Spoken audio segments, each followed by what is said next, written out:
Hey, I'm bringing you in, girl.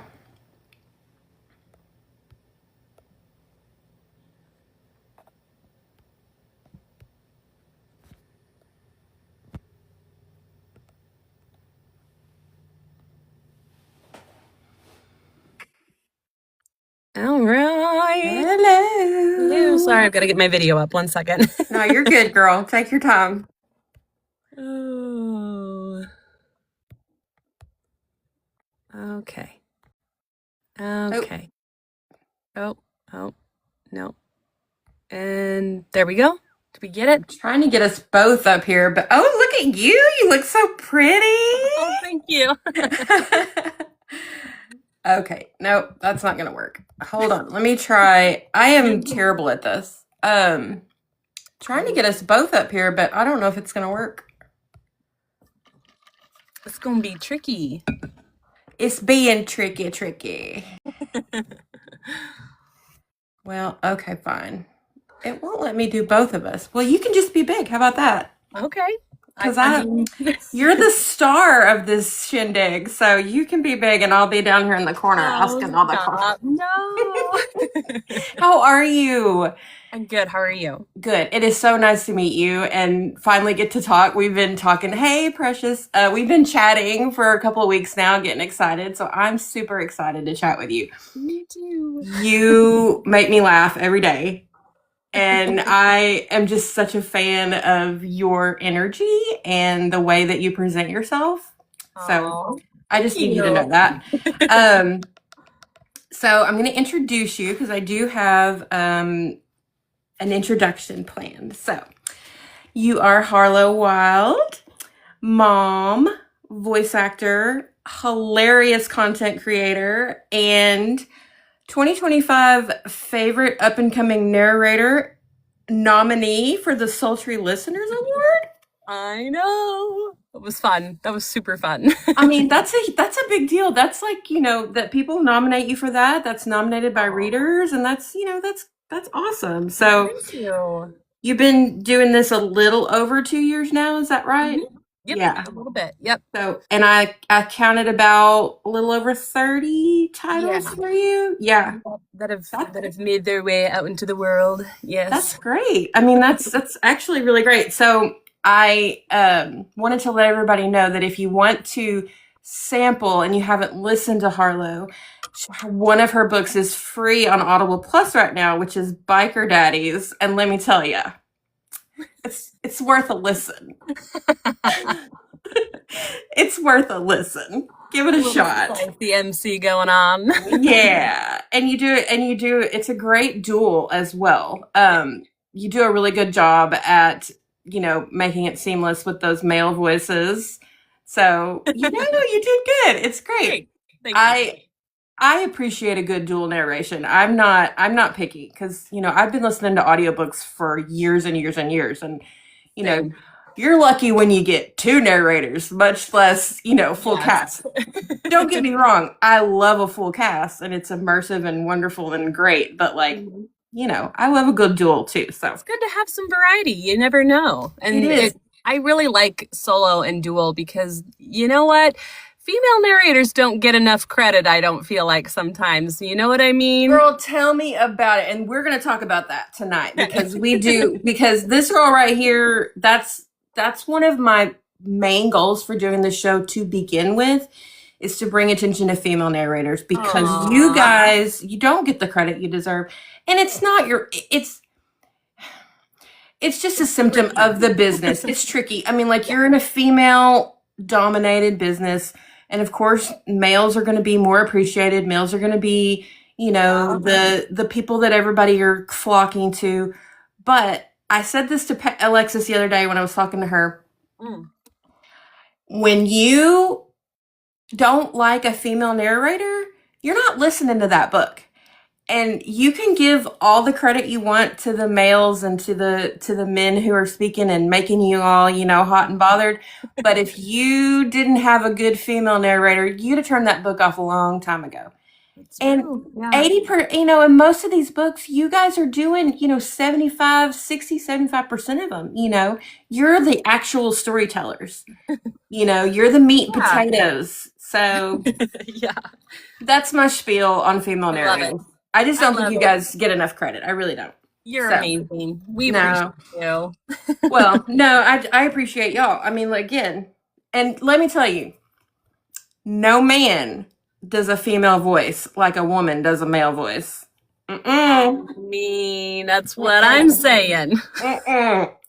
Let me tell you, there are some women out there that can do some great male voices, and you're one of them. You did a good job. You did a Thank great you. job. Thank you. I I appreciate was, yeah, I really enjoed it. So I listened to Biker Daddies because I was like, okay, why not? Well, Why look, not? I'm a Watch You's girly, so I just went for it, and it was great. I loved it. Loved it. Oh, good. Good. So I saw your video about human voices only. Again, something that I am very passionate about and that I do talk about on the regular. I refuse to listen to anything that's not human voice. Yeah.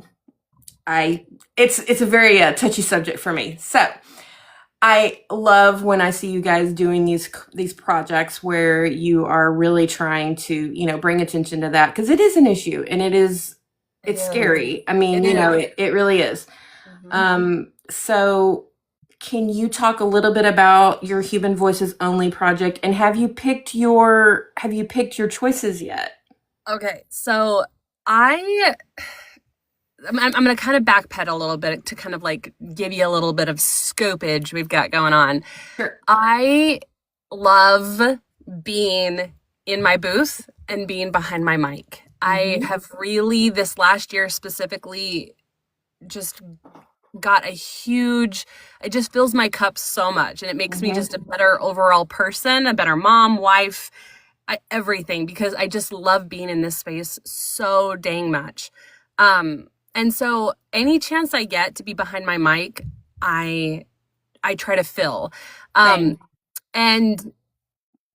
in between projects, or if something doesn't happen, you kind of get a lot of like imposter syndrome going on in your head. And this year, my goal specifically was to counteract that imposter syndrome, that negative thought of why am I not getting auditions or not good enough, blah, blah, blah, and counteract that with getting more time behind my mic, getting more opportunity to reach out and meet new authors and work with narrators that I admire and that are inspiring to me, and just all of those things kind of combined. And so I literally was sitting here and talking with my sweet friend Amanda Willow and Rachel Bain. I know, they're so awesome. They're my little besties. They're on my list. So if you put in a good word for me, just Girl, let them know. Let them know I'm coming for them. I will let them know, and they're a blast. So I just told them, I was like, you know what? I'm tired of feeling like just like garbage about it.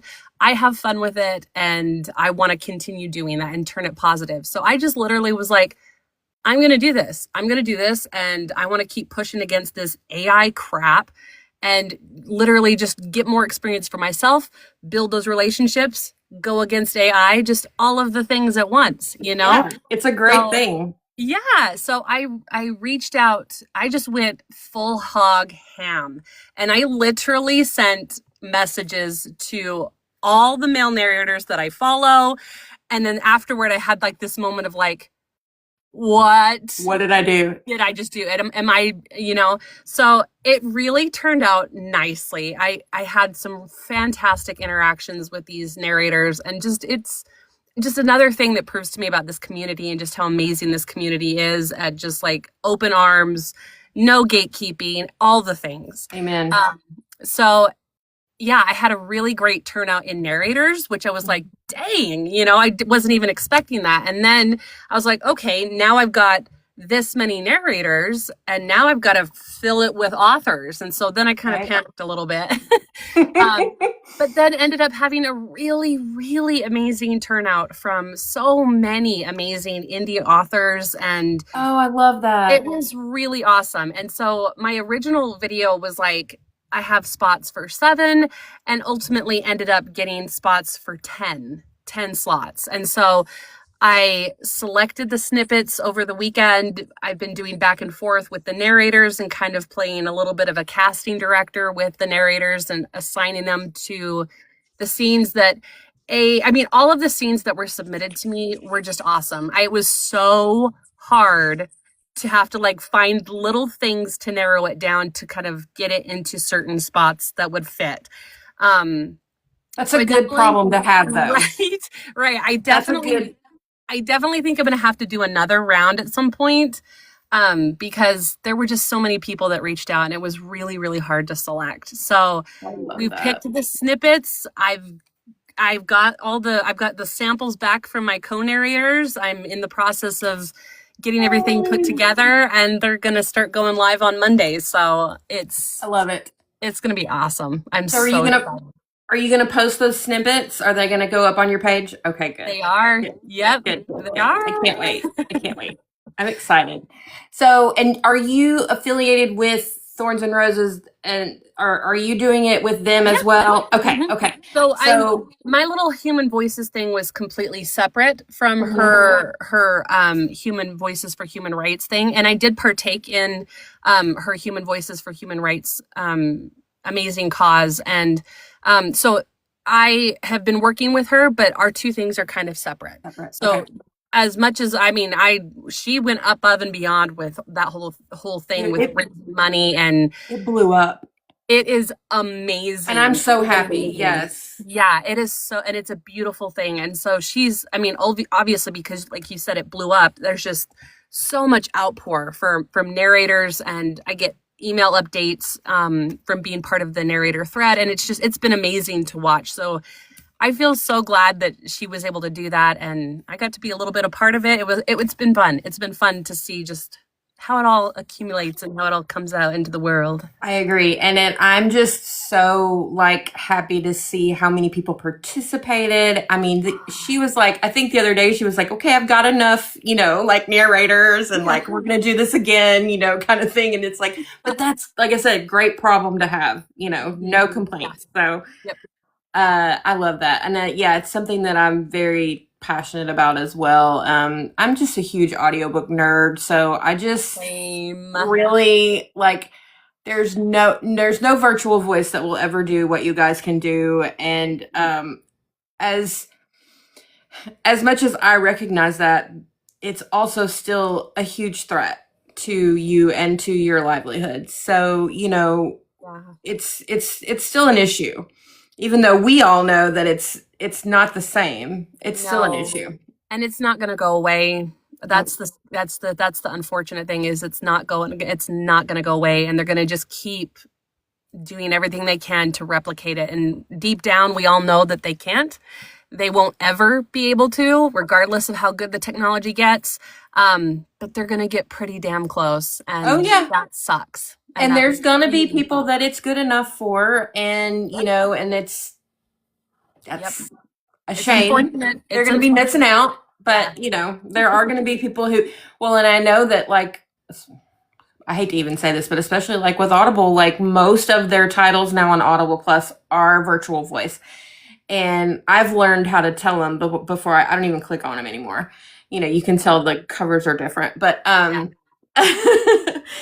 the trick.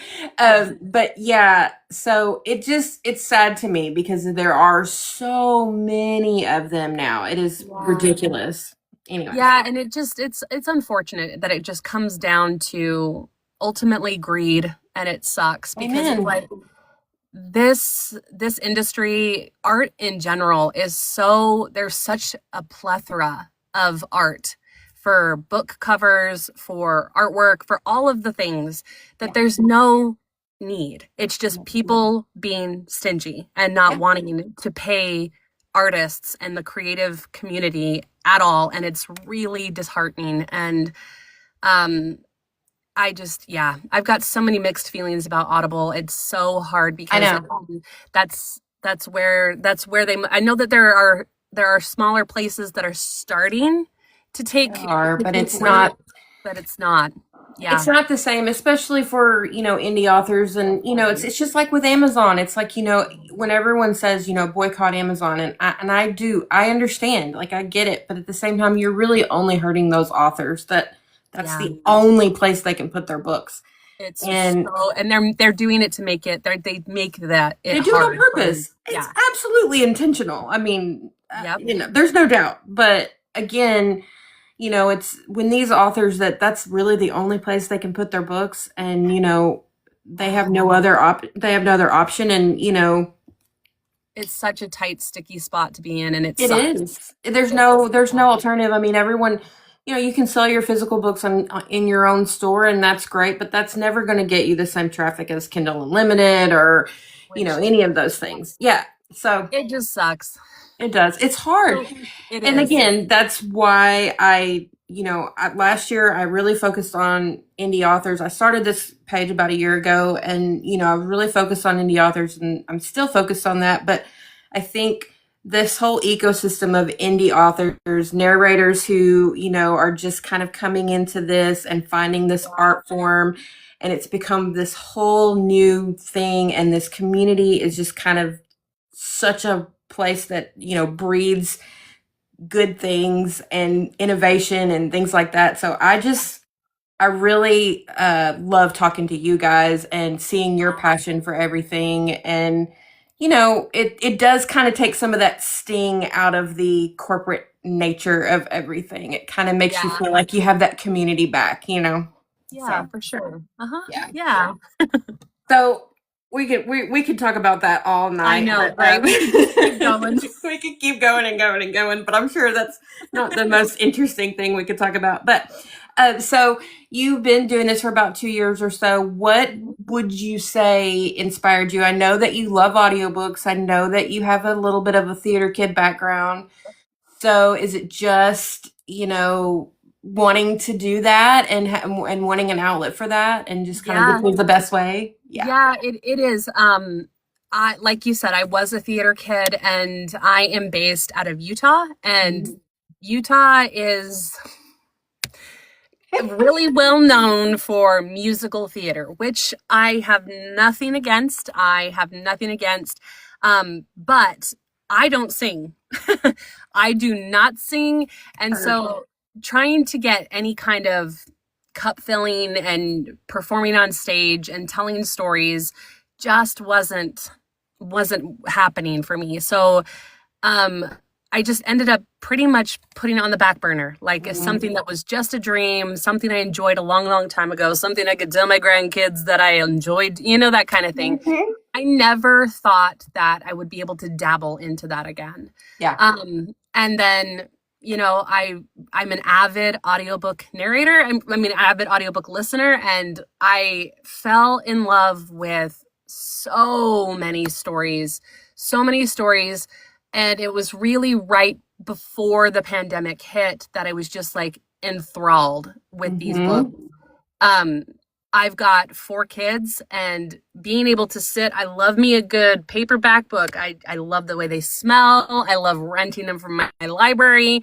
Absolutely. But I just never got to consume the stories that I wanted to with 4 kids. It just wasn't an option.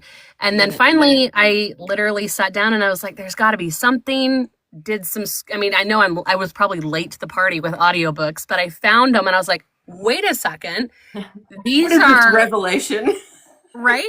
This is a whole new game. Because in my mind, I'm like, audiobooks. I like listen back to the ones like audiobooks on tape. I'm aging myself, from like the library where it's like, your grandmother reading the story to yes. So I was just like, man, I don't know. But I listened to a book and I was like, it like was life changing for me. I was like, oh my gosh. And then I was devouring them left and right. I've always got one in my ear.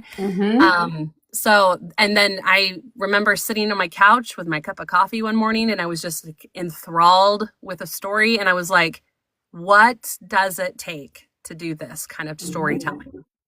And that's where it started. And then I just deep dived. I went into a rabbit hole of information because there is so much good information out there. And I also used to do YouTube. I had a YouTube channel Oh, for about 7 years, and I was doing, mom kind of content. I was cleaning my house and doing my laundry and sharing that kind of motivation on YouTube. but making it And entertaining because I know you yes, were. Yes. yes, and it filled my cup for to a point creatively because Yeah. I was going out my creative outlet, but it wasn't bringing me joy.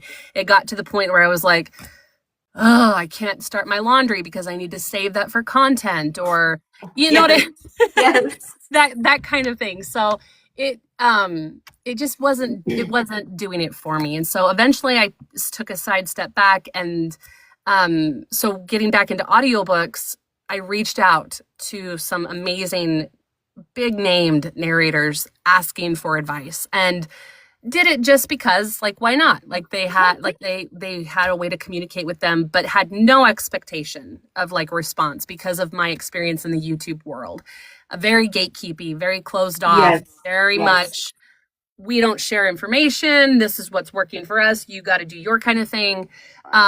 And did not encounter that with this, which No, you was won't. yeah, it was so shocking to me. And I'm still shocked by it. Like I told you, reaching out to these narrators to do this human voices thing, I was still shocked that they would like, oh my gosh, I'm having a conversation with this person. Trust me, You I know? understand that feeling.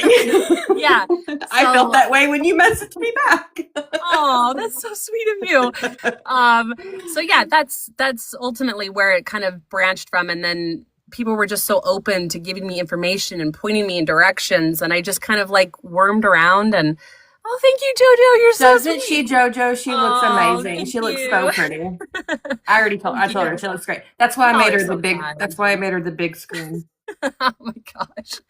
Thank you.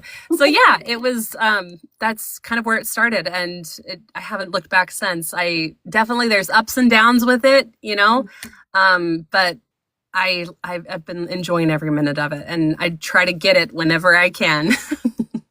It really is. I mean, the community is what makes it so enjoyable, I think, because, like you said, it is this like really even though there's tons of you there, it is this like close knit family. Like I've noticed that with everyone that I've talked to. It's like, oh yeah, I know him and we did this together, and we're best friends and we go to the bar together, and it's just like, how do you You're all like, know each other, but excuse me?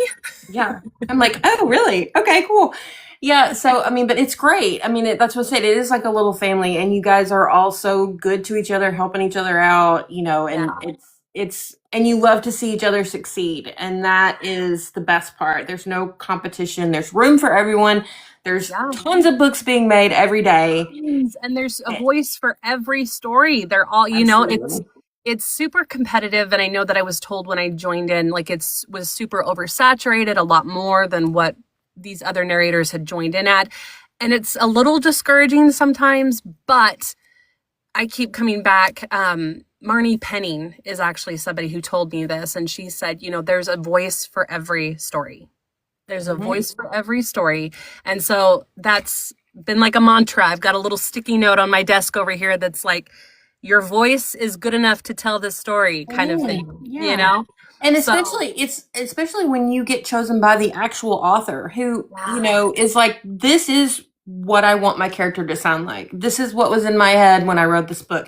And that's a huge compliment, It is. It is. And it's tricky because it's like they picked you. My husband is always the one to remind me of that. Like, that author didn't have to pick you, or Absolutely. you didn't have to get accepted in that audition. Like, they don't have to do these things.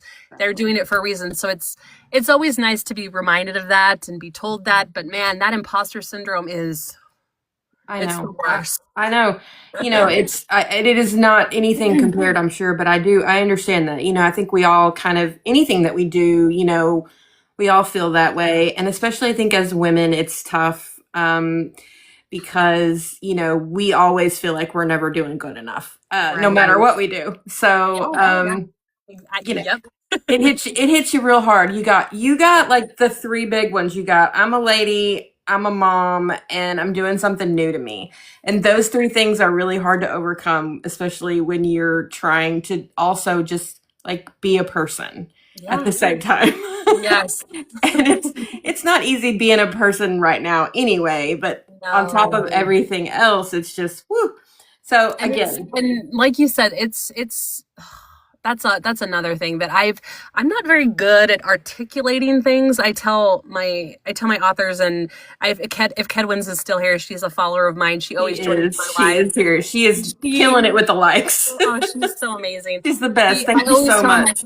I'm a narrator. I read the word. I don't write the word. So I'm awful at like articulation. But like you said, this time zone that we're in right now, this whole thing that's going Timeline. on with this world, it is so hard to be in this timeline, and I have to remind myself, because I tell my husband, I'm like, is it appropriate to be posting these funny things and Yes. talking about these books? And my husband's like, you've got to bring light. There's got to be light in these dark times, and somebody's got to bring it in. So it's really hard. It's really hard to remember that, and it's really hard to not second guess yourself. But yeah. And there's always going to be people who you're not doing enough for, or you're not doing the right thing. And it doesn't really matter what's going on in the world at that time. That's going to happen no matter what. So, we do need that joy. We do need you guys, and we need that escape. And I know it's good for you too, because you escape in that little booth and you just kind of go. That's my escapism. I'm like, I just can just shut my door and it's quiet. And that's exactly right, Kedwin said, it's still a way to resist. And that's absolutely true. We can't let this stuff steal our joy, because then they win, and that's not okay. We don't want that either. So we got to keep spreading those love stories, man, because love wins all. That's how I feel. All the love. And whether it's dark romance love or your favorite little rom-com love, it's all love. All love, baby. I love it. Yep. So what would you say is your most challenging part of what you do? I know you have kiddos. I know you're just a mom, you're just a normal person. So how do you balance? Balance, I give that all to my husband. My husband is the way that I balance it. He is my number one fan and has always pushed me to do things for me. But yeah, it's all him. He makes the time for me. My kids are in school, so I'm lucky to be able to have that option to be able to be home while they're at school to do this. And then like summertime, he's out. He's taking my kids. He loves being outdoors, and my kids enjoy it. I do not. I want to be on my couch with my book, not hiking in 90-degree weather. Like, that's the worst thing. So he fills his cup by doing that, and then I get to fill my cup and work during the summer. But the hardest thing for me is getting out of my own way. I am my biggest obstacle. And so that's a very big struggle that I encounter daily, hourly, when it comes to doing this kind of creative work, is just trying to get out of my way and let me just do it. I get it. I do. I get that 100%. Yeah. I mean, I think anything creative is like that. It's just, it's hard to sometimes just let it flow, because you're always kind of going, well, what else could I be doing if I could be doing something else. Why am I sitting here just like thinking, like, what is that doing? And it's like, yes, if I can't be doing two things at once, then it can't be doing it, so I get it. Yeah. That's why I hate talking on the phone. I'm like, I tell everyone, it's like, I don't talk on the phone because it's the only thing I can do. Like, what can you do when you're talking? Like, it's a little better now with wireless headphones, but like back in the day when you had to hold a phone to your ear. Yeah. No. Right. No, thank you. You can relate too, huh, Hannah? It's all of us. Yeah, no, we don't do that. No. So I think that you are still kind of, in that fresh stage of getting started with this kind of stuff. But like you said, you had so many people that helped you kind of get to where you are right now. Do you feel like you have some people that you've helped or that you've given advice to, and what do you kind of say to people if they go, "Hey, I want to do that. How would I do that?" Oh gosh. I feel like I do have people that I can kind of like pick their brains, and um, it's been really helpful, especially this last probably about 6 months, having a group of people, Amanda and Rachel specifically, to kind of vent about because we all go through the motions of everything. Yeah. I really struggled finding people that were joining narration about the same time I did to kind of be on, to kind of bond over that. But when people, I would hope that I've offered people some help. I don't know if I have. If people reach out to me, I'm definitely an open book. And a lot of the times I repeat information that was given to me that was helpful to me in kind of getting the ball rolling. Because there's not really a one answer fits all kind of thing. This is the information I can give you, and what you do with that information is kind of like how your story is going to start. But yeah, I've definitely been really open with anybody that's reached out or asked for advice. And hopefully you've been helpful. I'm sure you have. You're so sweet. Oh, so what is there anything that you're working on right now that you can talk about that you're really excited about or that you really are loving? Oh man. Well, I mean, I'm happy to have work in general. But I get that. I'm wrapping up a book this week that is been kind of a fun a change in scenery, because I've done a lot of like romantasy, kind of almost fantasy-esque style. We've got like werewolves, vampires, which is paranormal. Like I'm here for it. Yes. So I guess the thing I'm most excited is doing something just odd that's not in that same genre, getting to like flip-flop between, because as soon as I'm done with this project, I'm going right back into like romantasy, paranormal kind of thing, which is great. I'm excited, but it's nice to be able to refresh and dabble in something new. I can't say what the project is. That's okay. But I'm having fun with it. I'm having fun with it. Yeah.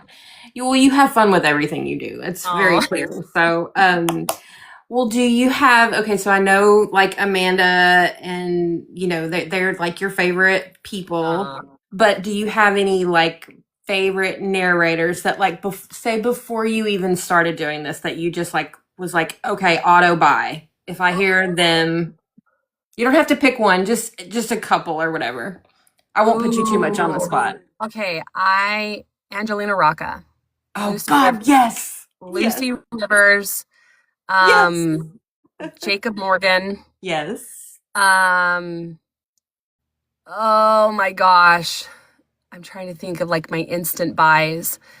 New one to me, James Cassidy. Yes. And he is so funny. He is awesome. He is like a genuinely amazing human being. Yes. Yeah. And we're trying. We're gonna get somewhere. Yeah. You'll get it. You'll get it. I'm sending all the vibes out for you, girl. We're working on it. You'll get it. Yeah. Those are a couple. I mean, I've got so many, but yeah, there's a lot that I'm just like, oh, gotta listen to that. Oh, gotta listen to that. And then, you guys, you book talkers and people that do these interviews with people help me also, because when I'm narrating, I don't feel like I'm as in touch with as learning about the new books or new narrators that are kind of like rising and coming, because I'm just like, I'm in my little space, I'm in my little space doing my thing.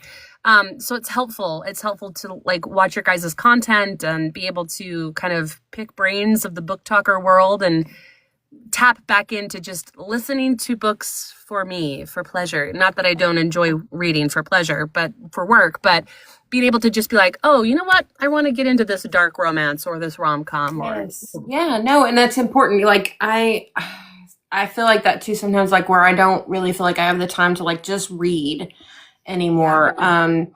And so like I do a lot of reading, but I do it for research or I do it for for an edit or anything like that. And so it's like sometimes I'm just like I just want to pick a book and read it. yeah. And so yeah, I get that. So like if you do that, like what do you normally pick? Do you pick like a paranormal romance? Do you pick a As of rom-com?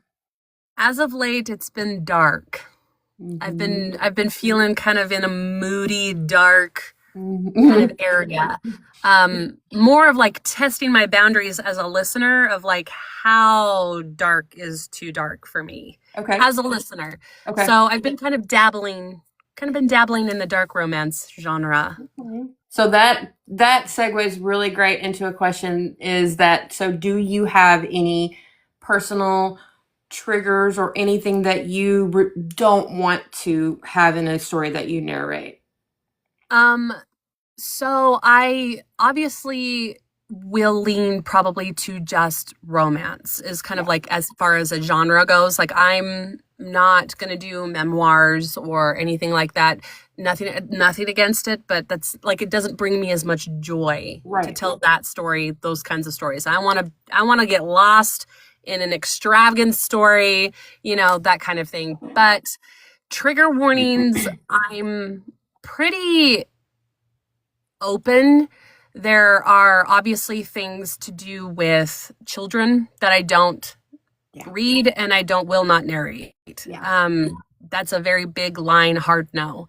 And then Absolutely. also, and that I guess also that goes in line with like death of children. That one's a big one for me because I lost my first son, and so I'm not like Yeah. I don't want to read that kind of thing. Yeah.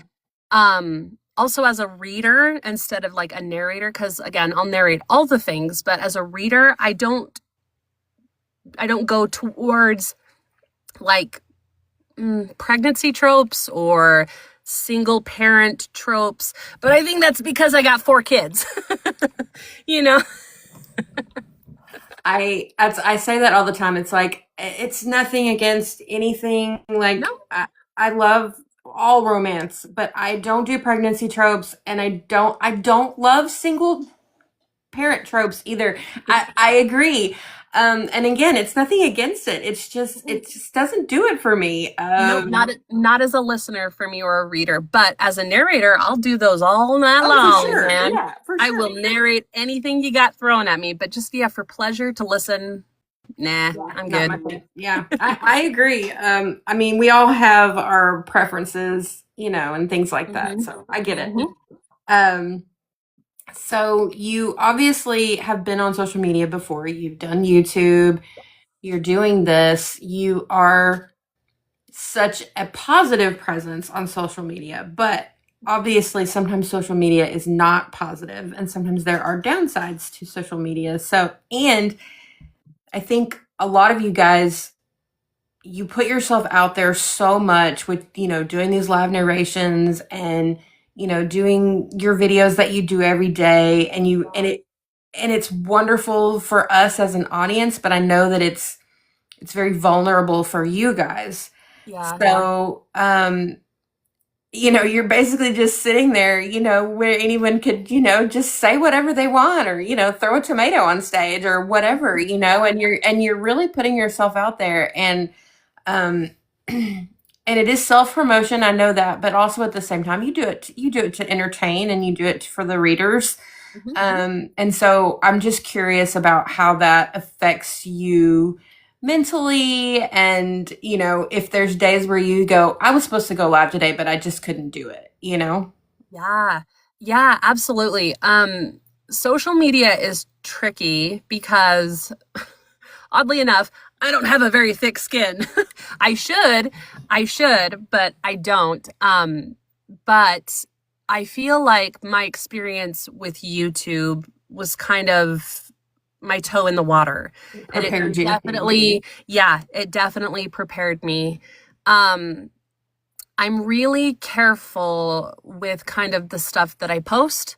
I'm try to be very intentional. Yes, I want to make people laugh and kind of be relatable. And because if I'm laughing at it, I'm like, if I'm laughing at it, I got to share it kind of thing, you know? I got to make other people laugh. But you still have a very fine line that you have to walk because social media, because you don't you like you it's not fun. You don't intentionally get on here to offend anyone or hurt anybody's feelings. So just being aware of stuff like that is kind of taxing.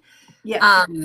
And so I've made it a point, especially with this last little bit of doing kind of like my snippets and being on live, to make sure that I'm not taking the joy out of it for myself. And if I am, then I'm not going to do it. Yeah. You know, simple as that. Like Fair. if I'm not having fun creating this funny snippet that made me giggle that I can make relatable to what I'm doing, and it's stressing me out or it's making me second guess whatever it is, then I'm not going to do it. No, that's Just not going to do it. fair. That's so fair. I mean, like like I said, you guys are really putting yourself out there, and it's great for us because, like you said, it introduces us to new people, to new voices, and that's amazing. But at the same time, it's like I don't think people realize how vulnerable it is for you guys to basically work on camera every day. You know, to have, spit fly out of your mouth, or, Or cough or or choke. cough or say the wrong word, or, Yes. you know what I'm Yes. saying? Like, I mean, no one does their job in front of a camera all day long. I mean, some people do, but they get paid a lot more than you do, I'm sure. Girl. Yeah. So, I mean, I feel like people don't appreciate that enough. Also, again, most of you guys are moderating your own chats. You're trying not to pay attention to, weirdos or whatever who are messaging you, Yeah.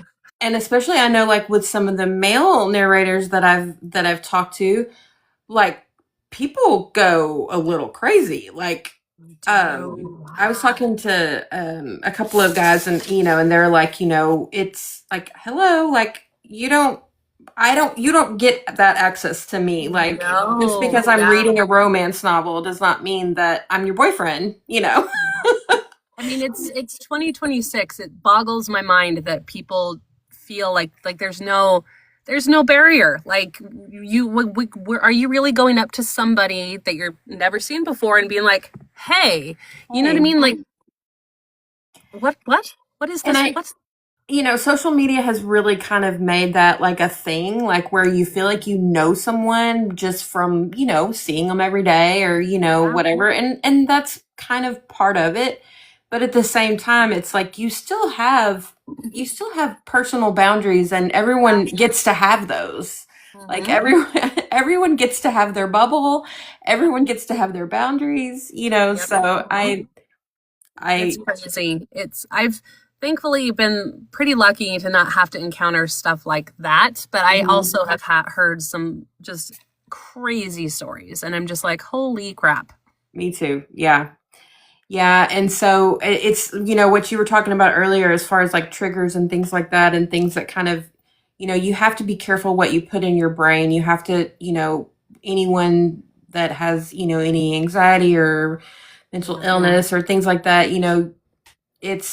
it's tough to read these books when you don't know really what's coming, and you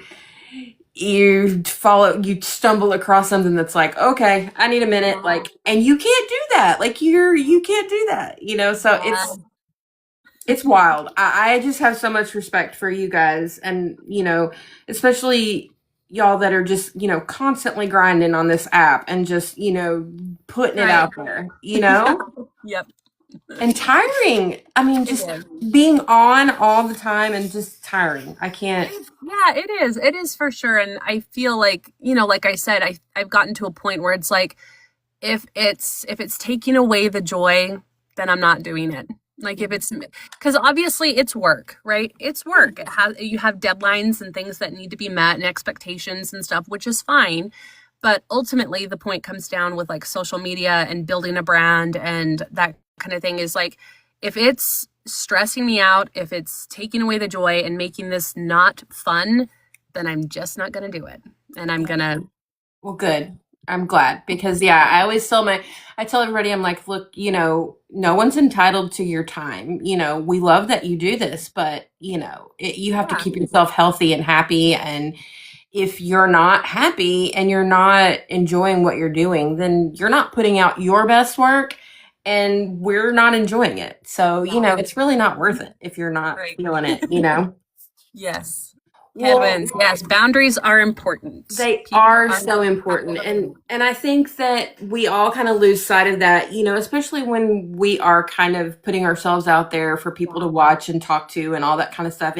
You forget, it's like, wait, no, I don't have to do that, Yeah. Yes. Yep. It's not worth it, So I get it. So what hobbies do you have outside? I mean, I know you do this all day, every day. So do you have time to do anything other than read? I feel like such a schlub because I mean, ultimately I love anything being creative. And so if that means like putting up fun holiday decorations around my house and getting to be kind of like decorative and witchy or Christmassy or whatever, then it's that.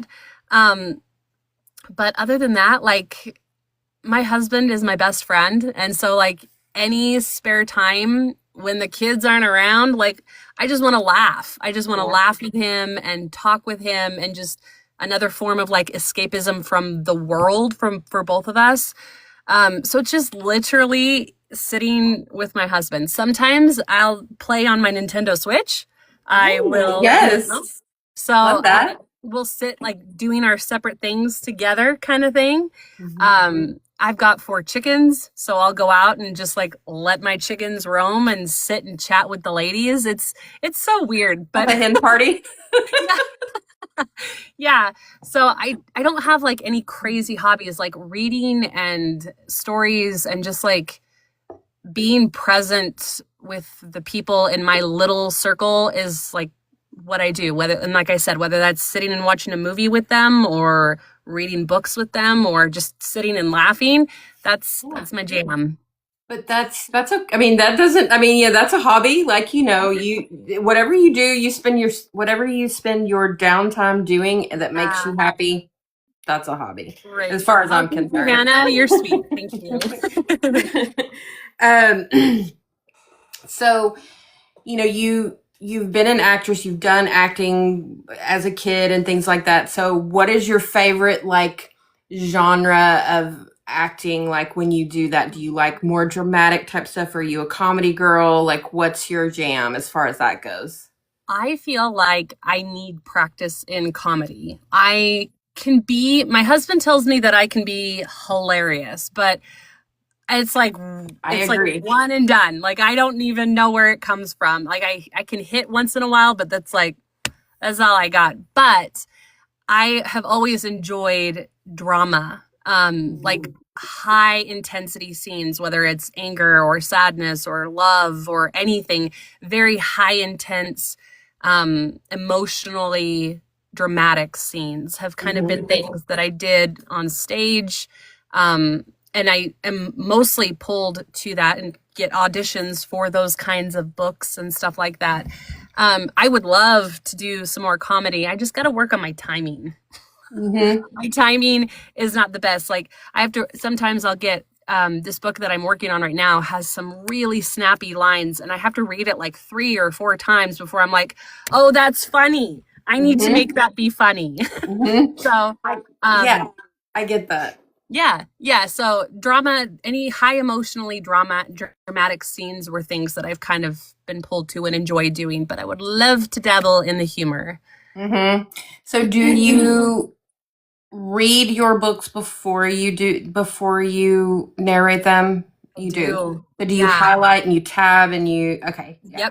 Yep. I go in and I will read the entire book as the reader / and or listener and make little notes for myself along the way. And then based off of those notes, I'll go in and then re-annotate for narration after that. not necessarily rereading it, more like scanning based on my notes. And then obviously I read it again when I'm narrating.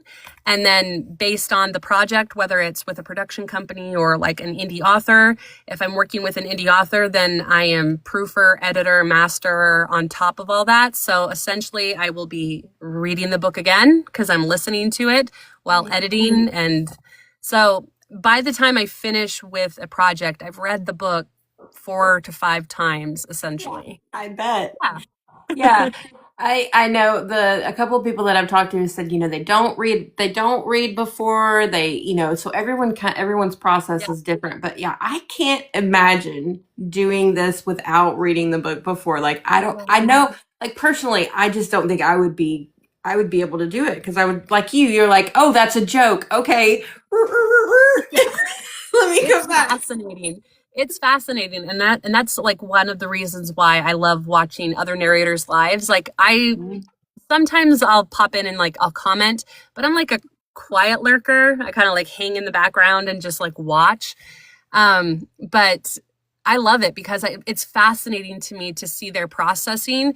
And then if I'm drawn in by the way that they're performing, which most of the time I am, I'll like send them a message and be like, hey, how did you prep this scene, or how did you do this book? And just to see, different people's processes, and it's fascinating to see what works for other people. I love it. Yeah. Oh, that's great. Yeah, because I'm the same way. Because I'll be flipping through and I'll just see somebody on live, and I'm like, I want to listen, but then I'm like, you hit that button, and then it shows them that you're there, and it's just like, and then there's only like 5 other people there, and you're like, oh God, they're gonna know I'm here, And they're gonna know when I leave too. What do I do? I know, that's the worst part, because it's like, I don't want them to think I'm not entertained. It's like, I just got to go get stuff out of the microwave, Yeah, I totally get that. Because I'm just like, it's not you, it's me, That's stuff I'm doing. That's awesome. I'm momming right now, man. I gotta go, So anyway, but yeah, I love watching these lives. I love, like I said, I appreciate, how much you guys put yourself out there. So have you had a scene before that just really rocked you, and it was just like you were so emotionally wrecked that you had to take a minute? Yeah. Yeah. I just finished a book with Melissa Whitney is her name. She's the author that I did this book with, and I've done several of her, actually, I think all of her projects except one. And her books are disabled FMCs. And the one that I just recently did, which is coming out in March, is she's a blind FMC that's running a marathon. And it's like brother's best friend. There's a little bit of an age gap. It's grumpy sunshine. It was really, really fun. But Melissa will get ya with the emotions every single time. And more recently, there's a scene in this book with the MMC that was just really sad to kind of reread and have to portray this emotion that the MMC was feeling. And I had to stop and mostly think, because put myself in the space of how I would feel in his shoes with this experience. And it's like one of my greatest fears. And so trying to wrap my head around those emotions and just like feel the sadness and just ultimate gut-wrenching emotions that this man has gone through, it was sad. It was really sad. So that was probably like emotionally my biggest one and most recent. And then I did a book in October for Layla James and Shauna Maraid, and it was Wait in the Truck. And I did that in duet with that one. Yeah, with Ryan Lee Dunlap, and a dark cowboy romance with some dark humor in it, which it was so much fun. It was so much fun. But obviously there's a really traumatic scene that's in the book with like not good things happening to our FMC in regards to relations with her dad. And it was really yucky. It was a really yucky headspace to be in. And so for that scene specifically, that was one that I had to like open my door and take a deep breath and be like, holy shit, whoa, you have to like completely just kind of like brush it off, shake it out. So physically and like performance wise, that one was really, really hard to kind of touch base with. And if I'm being honest, I still don't feel like I did it justice, but I know I'm my worst critic, but in the moment performing that scene, that one was definitely really intense. Yeah. Yeah. And were you live when you did it? No. Oh my goodness. No.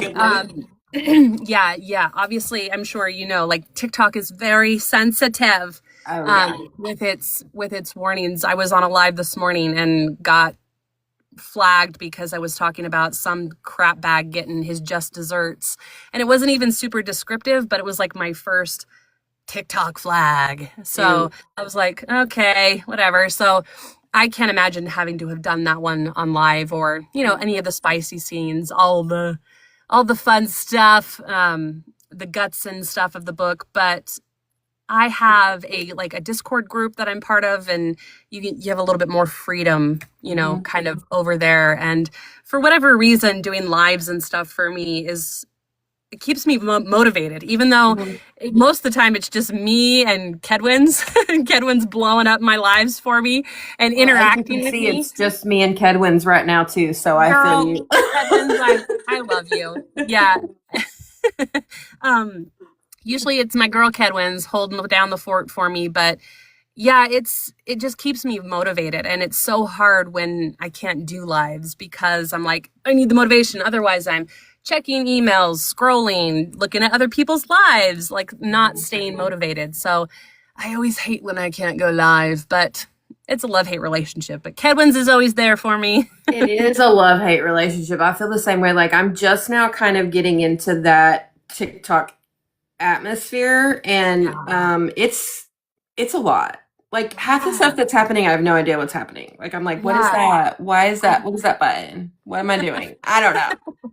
I wish Instagram would kind of get their ish together, because I love that TikTok pushes you out to newer audiences and makes your discoverability much more open, whereas Instagram is like the people that follow you, which granted, I do have authors and people that listen to my books, but mostly it's other narrators, and it's like they got their own stuff they're doing. They don't want to come in here and listen to me. Same. All my girls are like, they're all doing their own lives, or they're talking to somebody else, and it's like, I get it. Like, but you don't have time to be coming here and watching me. Yes. And Instagram, the other thing is you can only have 4 people on. And so it's like, I do a show with the Edits as well. And so it's already 2 of us. Yeah. And then if we have 2 guests, then we're done. Like, that's it. That's all we can do. And it's like, so I hate that. I wish that Instagram would get it together. Hi, Carmen.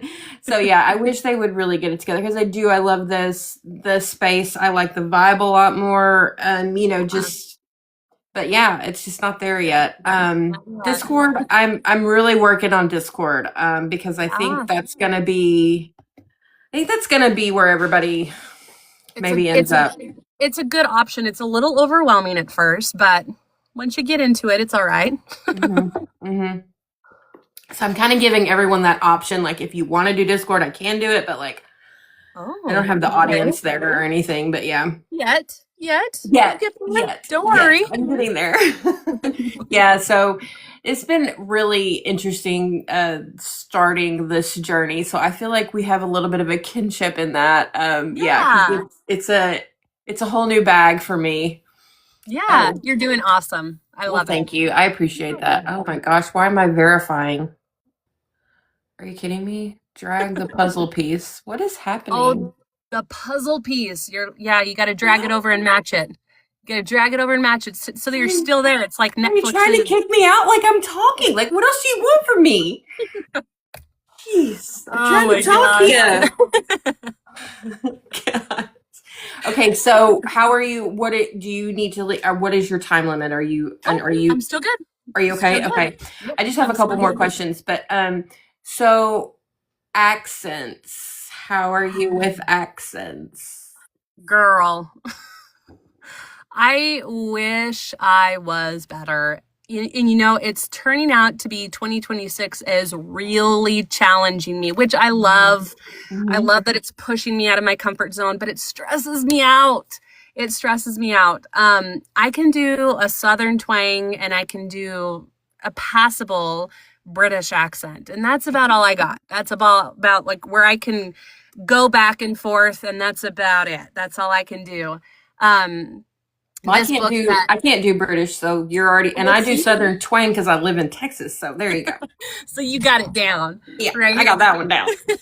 So this book that I'm doing is tricky because it's got a British accent, which again I can do, but I got to do a Queen's accent, and I'm like, oh gosh, like I was so scared to throw my hat in, and I was like, I don't know if I should because like I don't have any experience, and I'm like, that's okay, I'll do it because that doesn't mean you're gonna get it. You just get thrown in to get considered. And of course I get it. So I'm grateful for it. But now I'm like, great. Now I've got to figure out a Queen's accent. And my husband is phenomenal. I've been trying to get him to do like audiobooks with me. And that's just it's not his thing. But he can just do the accents left and right. Like I'm just like, how? It's not fair. Why are men so good at things? Like, no, it's not fair. And I'm like, and of course that's not your jam because then you would like, you would be so good at it, but you don't want to do it. And like, you can do it. So he's like trying to coach me and be like, you got to take your mouth in and then you got to take it at the back and do this. And I'm just like, what? No. My voice comes out of one area. That's where that's all I got. That's all. So navigating that is tricky. So I wish I was better at accents, but we're getting there. I'm being pushed. Boundaries are being pushed in a good way to kind of get me out of my comfort zone and make me try different things. Yeah. So would you say that you are getting more, are you doing more duet stuff right now? Or are you still are you still doing a lot of dual? What are you, I know your kind of goal was to do a little bit more of the duet. Are you getting any, yeah, good. I wish could say I was not yet, but that's okay because I feel like each step in this narration journey is paving the way, it's paving the way. So as much as I want to run before I can walk, like I'm trying to be better at being more patient, knowing that the projects that are meant for me will find me, kind of thing. And so I have not done as many. I've only done the one duet with Ryan, but I have done a lot of duels, and then obviously even more solo kind of. Yeah. I noticed. So you had a lot of solos when I looked at your Audible, but that's so hard. Like I give you so much props for that. Like that is not an easy thing to do. It can be tricky, but I feel confident in it most of the time, unless it's an accent, because I do have kind of a deeper voice. Generally, my voice is kind of deeper, so I feel like I can hit those male voices a little bit easier. And like you said earlier, like something kind of makes you stop when you hear a male narrator do a girl's part. Like you still stick with it, but in your brain you're like, not my favorite. That didn't hit like I thought it would. Not my favorite. Whereas I feel like it's easily attainable as a female narrator, doing the female and then doing a male's voice. I think that's where we've got it made in the shade, and sometimes super hot. Yeah, and right. I heard one of my friends do a voice, and I was like, "Ma'am, excuse me, can you come over?" Like, am I blushing right now? Excuse me? Excuse me. I'm questioning some things here. Which I think says a lot about female narrators. And I know we talked about it at the beginning, but no, I could talk for days about it. Trust me. Female narrators are just absolute badasses. Yep. Absolute badasses. And, So it's making me appreciate that even more. As much as I would love to do duet to kind of get that experience, kind of embracing that and being like, you know what, I've got this. I can make these, I'm going to make these listeners sweat and fan themselves. You know what I mean? You made me sweat. Oh, Biker Daddies made me sweat a bit, I'll be honest. Well, thank you. I appreciate that. So, yeah, if I can make myself blush with my own voice, I'm like, then I know I'm doing it for somebody. You're doing a good thing. Yeah, exactly. Goals, exactly, Carmen. Yes, Carmen. Yes, I love it. I really love talking to female narrators because again, like it's a different world for you guys. Yeah. Like just people knowing who you are, just people knowing your name and not, oh, that girl that was on that book with Teddy Hamilton or that girl that was on that book with blah, blah, blah, blah. And it's like, it's so disrespectful. It's sad. And it's, again, no one means to do it. No one means to put you guys in a corner or overshadow you. But the fact that it happens even unintentionally is a shame because it really is. It's you guys are the meat and potatoes of all of these books. Even when they're duet, it's you're still carrying the load of these books. You're doing 60-70% of the narration. Yes. Yep. So again, you've already heard my spiel on that, but I can listen to it. You're good. It's my goal. It's one of the things that I can't change it, but I can change the way I do things. So I always make sure that, in my reviews and things like that, that I always have the female narrator first in my reviews. Like, like little stuff. And it's the little things. And we notice for sure. Notice. It's a shame. I hate it because I love audiobooks. I love everything about them. They are the thing that I do probably most out of anything. And so it's sad to me that such an important part of it goes unrecognized so often. And it's just not cool. I don't like it. There's so many badasses out there. There's so many. Like you were talking about Angelina, and she is one of the sweetest people on the planet. And her voice is absolutely beautiful. She can sing. Like I'm talking to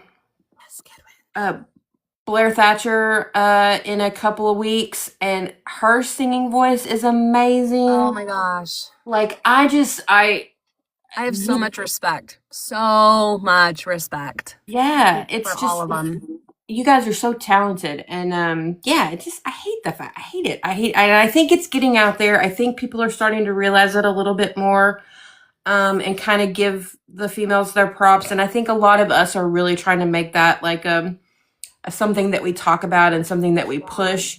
But yeah, I don't like doing your piece. That's all we can do. Doing my part. We appreciate you. Well, you're doing your part by making us all laugh, and I just have to know. So, do you just scroll through CapCut and go, "I'll do that. I'll do that. I'll do that"? Like, how do you find these quotes that you do all the time? They find me.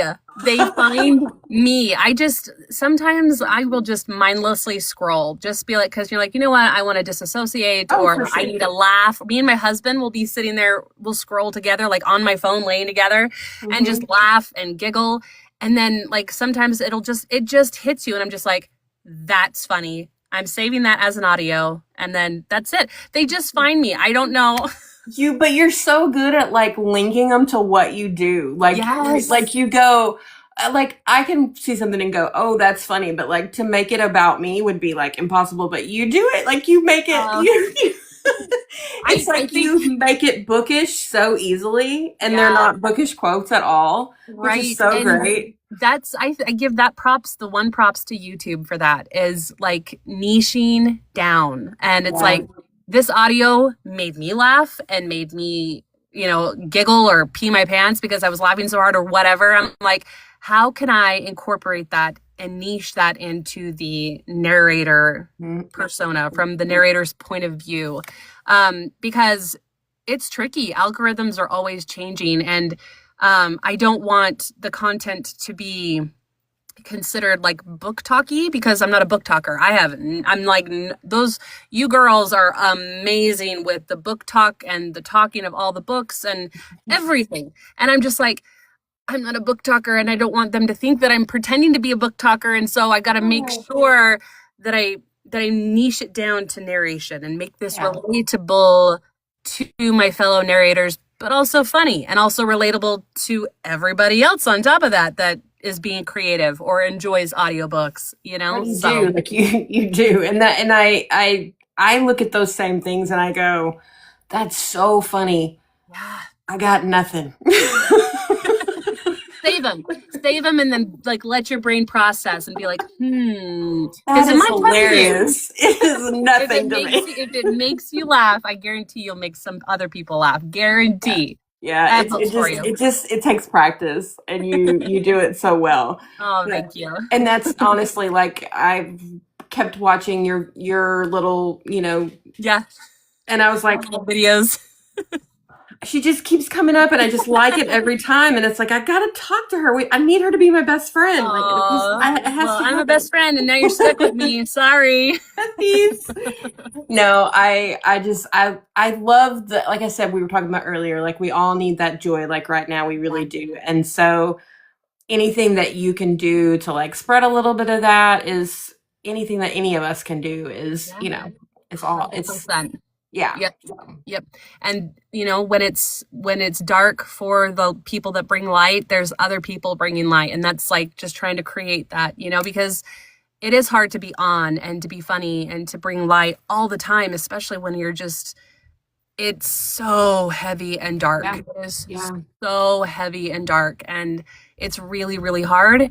So it's nice to know that making people laugh is hopefully spreading that light to somebody else, so that when it is dark for the people that spread light, that there's other light elsewhere, that kind of that's my hope anyway. That's I think that's what we all hope. I mean, at least I hope that that's what we're all here doing, is to try to just give someone an escape every once in a while, and it might be the difference between somebody just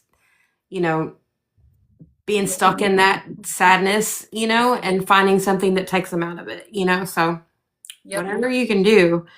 I think the fact that you take the time to do it, yes, I know that it's promoting you, and yes, it's putting you out there, but at the same time, again, you could just be like, hey, I'm Harlow and I narrate books. Come listen to all my books. And like that would be fine. Like, and it would probably be just as effective for you, but you take the time to really, make people laugh and bring smiles to people. So that's a big deal. Thank you.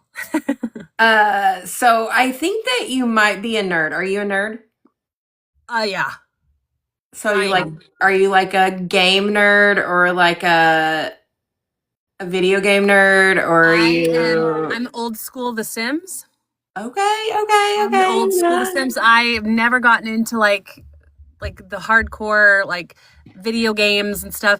I like to have fun. One of my biggest games on Nintendo Switch right now is Dreamlight Valley, Disney's Dreamlight Valley. Love a cozy game. We love a cozy game. I'm over here just like, give me all the joy and the happiness and the let me grow things. Yeah. Let me make carrots. Yes. Yeah, exactly. So I definitely love me a good cozy game, and I loved The Sims. I'm a Sims fanatic. I haven't played it in a long time. I haven't played, but I watch Sim Talk on TikTok. That's like one of my things. Other people creating Sims on stuff. I'm over here like, yeah, we're like that. We're just like our kids, they just sit and watch other people play games, and it's like, now here I am watching other people read books and watching other people play games. Yeah. It's like, oh no, I'm one of them, Yep. Yep. So I'm definitely kind of a gamer nerd in a way, like as far as that goes. Same. Yeah, same. So yeah, I could tell, we can recognize each other, Yep. Game recognize game, Yep. Because my daughter is like super into Animal Crossing, and like, so she's just like, Mom, when you watch me play Animal Crossing, I'm like, babe, like that's a fun game to play, not so much to watch. Like, it's Yes. not the best. It's You're not the like, best. I'm, yeah. Like, well, yeah, I can only watch you shovel out that fossil so many times. Yes. Yeah. So anyway. Yes.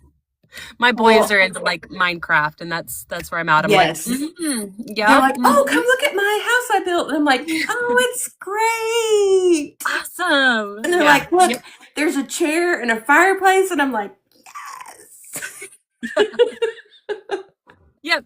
But we're building little other future gamers and future cozy gamers and stuff. So Girl. I'm here for it. But yeah, Yeah. I'm the same. Yeah, my kids don't do the sports ball. They do the games, and that's it. Yeah. Same. As we talked about before, we're not sports ball people, but No. not that it did us much good, but that's okay. That's all right. I still had a great time. It's a I great did time to too. spend my Friday night. I had so much fun, and I really appreciate you so much, Aw. going out on a limb and coming and chat with me. And I will absolutely be posting this, and absolutely more people will see it after I post it than people that were here. That's okay. TikTok is so hard. It's so difficult. Like I've tried so many different things to get people to do what I want them to do, and they just don't want to. So Right. And that's okay. The people that are meant for you will find you. Absolutely. And I have my people, so Yep. it's fine.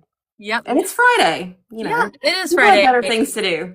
I am not that person. I was literally telling my husband that when I was like getting ready to get in here back into my booth, I was like, I just am not that person. I went out with a girlfriend last weekend, and she's 5 years older than I am. And she was out there living her best life on that dance floor. And I'm like, girl, Take me home.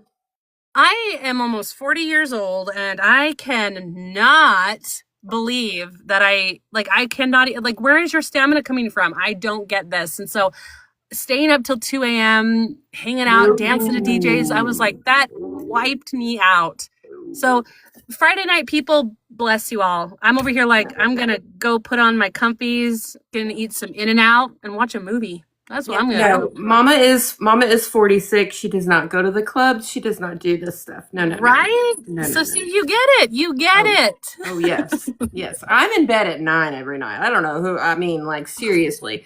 Like, I'm looking at my clock going, yeah, if I get off here in the next 10, 15 minutes, I can go to bed on time on a Friday. Yeah. Totally fine. It's totally boring. But also, I need Kedwins to be my cheerleader. Like, oh my God, she's the best. Isn't she amazing? She's always so kind. She shows up and she gives all the love, and she comments and she makes me giggle. She's just awesome. And she's so supportive. She is. She's been with me since the Harry Potter closet days. That's what I call it. I've been told not to call it that, but it is what it is. That's where my booth, yeah, that's where my booth started. And before I showed my face, she's like one of the friggin' OGs with me, and she's amazing. And she always shows up and is just so kind. She's awesome. So I promise you she'll show up. She's awesome. That's the other thing, is that there are so many more female narrators who show their face than men. And I know that, and I get it. Like, I totally get it. Yep. But at the same time, again, that's just so much more vulnerable than. Yeah, it is. Because people are mean. Yeah, they are. They are. And it's also scary, putting, like you said, vulnerable. You're putting your face out there on the internet, and like, it's on the internet. That's where it's going to be.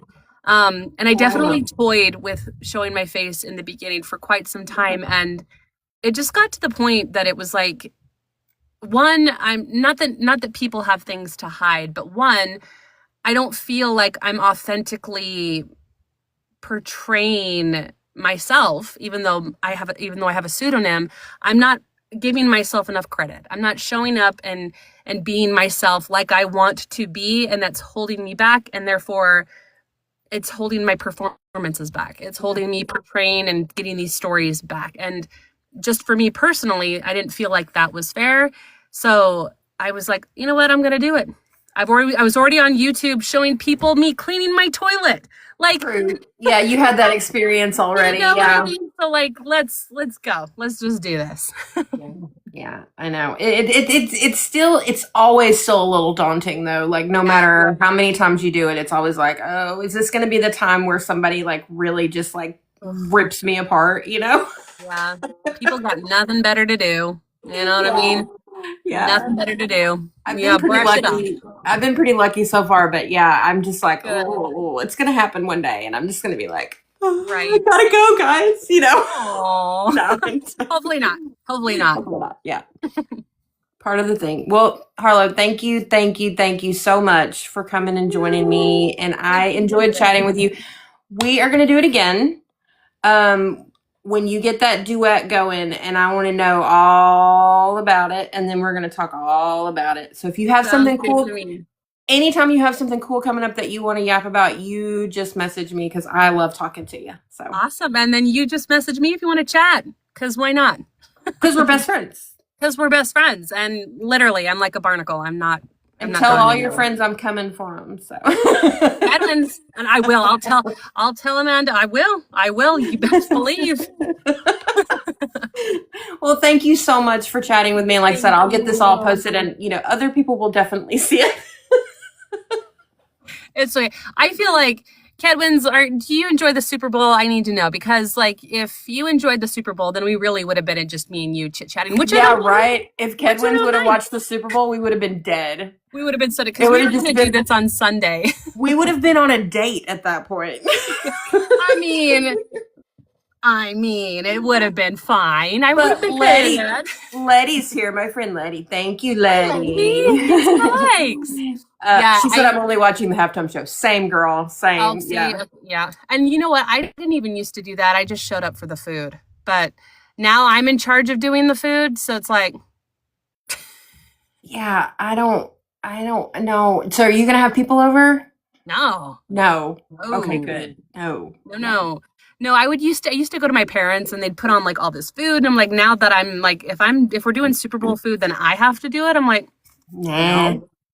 No. So, pass. Yeah. It's not, but how is that different than any other night? Like, no, exactly. I'm good. This doesn't sound like it's fun for me. Right, I'm not getting a very good bargain out of this. Yeah. I feel like this is just another Thursday. Yeah. I've appreciated it. I appreciate you reaching out. I always feel like it feels weird to have people like reach out. I'm like, are you sure? Because like, I'm nobody. Like I'm nobody. So I appreciate you like reaching out. And I always enjoy being able to like chat with people and learn more about the community. And this helps me do that. So I appreciate that. Yeah. And I just, like I said, I just want people to know who you are and how awesome you are, and to seek you out whenever they're like, hey, I want somebody new to listen to, or I'm tired of listening to this and I want to listen to something new, and like, oh, I saw Harlow, I want to go listen to her. And that's like my goal for you guys, Aww, so. Thank you. It's what it's fun for me. Like I'm having a blast. So there's no loser in this. There's no loser in this situation at all. Everyone's having a good time. So it's great. Well, thank you again so much. And I will get everything posted. And I really, really appreciate you, Harlow. And you're so sweet. Oh, thank you. I appreciate it. Thank you. All right. Well, have a good night and enjoy your Super Bowl. Nothing. No, thank you. Never mind. My Sunday. It'll be Sunday. Have a good Sunday where there's nothing going on. I'll see you later. Bye. Thank you. Bye.